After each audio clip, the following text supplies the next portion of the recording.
Today is a big day for me because I'm at home, surrounded by walls full of memories. Jack is here too, looking so proud and happy. He's exploring the rooms with excitement, and I can't help but feel his energy rubbing off on me. We're in the main part of my family's house, the place where my dad's dreams came true. My dad worked really hard to make this place amazing, and now it's worth a whopping $100 million. It's like his legacy, something he left behind for me when he passed away. Now, without my dad by my side, my husband wants a piece of our family's legacy. He insists that what used to be mine alone should now belong to both of us. But I know better. I have proof. Papers with my name, Sarah, as the rightful owner. At 42, I work in the digital world, thanks to my job at an online bank. This career wasn't just a whim, it was shaped by the values my parents taught me about money management. They showed me how important it is to be responsible with finances, lessons I still carry with me today. Growing up with money, my parents taught me to respect it and not take it for granted. Despite our wealth, they made sure I didn't grow up spoiled. My allowance was just like everyone else's, and we didn't eat fancy meals all the time. I went to a regular public school, not some fancy private one. But somehow, rumors about us being super rich spread anyway. People thought my life was all about luxury and fun because of our big house and money. Sarah, with your huge house and all your money, life must be easy, right? You must have all the cool gadgets and games. Can we come over and play? People often asked me these questions, thinking I had everything. But the truth was, my life wasn't as extravagant as they thought. I didn't have the newest toys or gaming consoles, but people still assumed I did. Sometimes it felt like everyone just wanted to be my friend because of my family's money. Sarah, you're rich, right? Can you lend me some money? People asking for money always made me uneasy. It felt like they didn't understand the values my parents taught me. Then, I got into a tough spot when I accidentally broke Maria's gaming console. I didn't have any money at that moment, which made things even worse. Around the same time, Julie and I became classmates. She asked if I had told my parents about the accident, but I was too scared of disappointing them to say anything. I can't tell them. They might get mad. That's why I'm asking you, Sarah, she confessed. Saying no felt awful, especially since I didn't want things to be awkward at school. But my parents were clear about not lending money, so I had to apologize to Julie and explain that I couldn't help. After I couldn't help Julie, she ended up crying. And soon rumors started flying around. People accused me of not helping a friend in need, even though my family was well off. I tried to explain that I didn't have any money to spare, but it didn't seem to matter. Then, Maria said something that really hurt. She suggested that I cared more about money than friendship. Things got worse when Maria and Julie started spreading lies, saying I owed them money and refused to pay for the broken console. The school found out the truth eventually and scolded Maria and Julie. But instead of stopping, the rumors got worse and even reached my parents. My dad decided to deal with it and organized a meeting with their families. Even though they said sorry, I decided to stay away from Maria and Julie after that. I still had to deal with their looks and whispers, but at least there were no more direct confrontations.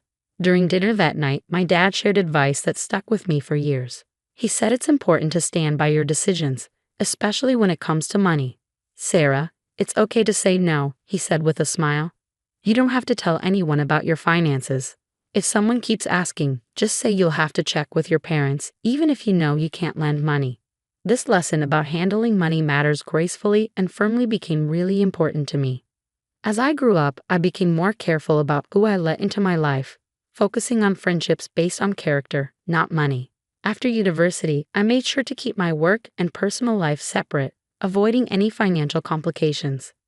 This whole experience taught me the importance of setting boundaries in both friendships and finances, and it's shaped who I am today. When I was 35, I met Jack through a friend, and despite him being a bit younger, his genuine personality quickly won me over. We started casually dating, and before long, it turned into something serious. 2 years later, we had a beautiful wedding, which made my parents really happy. After we'd been married for about a month, my dad suggested that Jack come over to our house. I trusted Jack, but I was worried that he might accidentally reveal some private family stuff because he loves to talk. Still, after a month of marriage, I felt ready to let him in on everything about my family. So I invited him to visit my parents' house. Jack was amazed when he saw my family's house. His surprise was obvious, showing that he hadn't realized how well off my family was. Even though the visit went well, Jack couldn't stop asking about our money on the way home. I didn't know much about our finances myself, so his questions made me feel uneasy. A few months after we got married, my mom called to tell me that my dad was in the hospital. It was a shock, especially since I didn't know he was having health problems. Thinking back to our last visit, I remembered how he didn't seem well, and now I felt really worried and guilty. When I went to the hospital with my mom that Saturday, my dad tried to stay cheerful, but we could tell he was feeling down. He apologized for what he saw as a burden to us, showing his gentle nature. Then the doctors told us he had advanced pancreatic cancer, and it had spread too much for surgery. It was like a punch to the gut. We couldn't believe someone as health-conscious as my dad could get so sick. After the diagnosis, my dad stayed strong. He just wanted us to be happy, which made us all tear up. I wanted to spend every moment with him, but hospital rules meant only close family could visit. He wished for our friends to be around to make happy memories at home, which reminded us of the life he wanted for us. So I promised to keep our home full of joy, even after he was gone. Keeping that promise became really important to me. I decided to renovate our family home, something to focus on during such a tough time. Jack, always caring, worried about how much I was doing for my dad, not realizing the other stuff I was dealing with, like our family's estate issues that I hadn't told him about. When Jack asked about my dad's health, I finally opened up to him about everything we were going through. It was a relief to have the support while juggling work, hospital visits, and all the emotions. However, things got tense when Jack started asking about my dad's money and the family estate. He even suggested getting legal advice, just in case something happened to my mom too. It brought up painful memories for me. My dad had a lawyer he trusted, but Jack's insistence on being cautious with money started causing problems between us. A few months later, my dad passed away after bravely battling his illness. Then, the discussions about inheritance started within the family. I ended up getting a big house worth $5.5 million. But Jack's growing interest in the inheritance, despite me trying to keep him out of it, made things even harder. He was excited about moving into the mansion and kept asking about financial stuff, which caught me off guard. I later found out he'd been talking to my cousin at the funeral, who mentioned how the house would be a waste if it stayed empty. That just made things more complicated. Despite my attempts to explain to Jack that the inheritance wasn't something we shared, he didn't seem to listen. Our relationship started getting more hostile because of it. Even though he was there at my dad's funeral, Jack didn't help out with the memorial services or the legal stuff that followed. As things started to settle down and life went on, Jack dropped a bombshell. He said he changed the ownership of my family home to his name, and he had legal papers to prove it. I was shocked and hurt. Not only did he break my trust, but it also showed a huge lack of respect for our relationship and the boundaries we had. Dealing with inheritance issues brought up bigger problems in our marriage. We had to rethink what we valued, how much we trusted each other, and where our relationship was headed. When Jack told me he changed the ownership of our family home without telling me, I was shocked and hurt. He said he was tired of our marriage and suggested we live together as roommates in the house, with him not giving me much financial support. He even threatened divorce if I didn't agree, which was a lot to take in on top of everything else. I begged him to think about what he was doing and why he made such a big decision without talking to me. He said he'd talked to a lawyer about changing the ownership without my permission. Things got so bad that divorce seemed like the only way out. I was heartbroken and lost, feeling like I had to distance myself from the home and life I'd shared with Jack. I couldn't understand why he'd do something like this, and it felt like money had changed and for the worse. The next day, Jack demanded the house keys, saying the house was his now. This just made things worse. He tried to get into the house, but security stopped him. I showed them the real ownership papers, proving the house was mine because of my dad. Seeing the proof, Jack was shocked.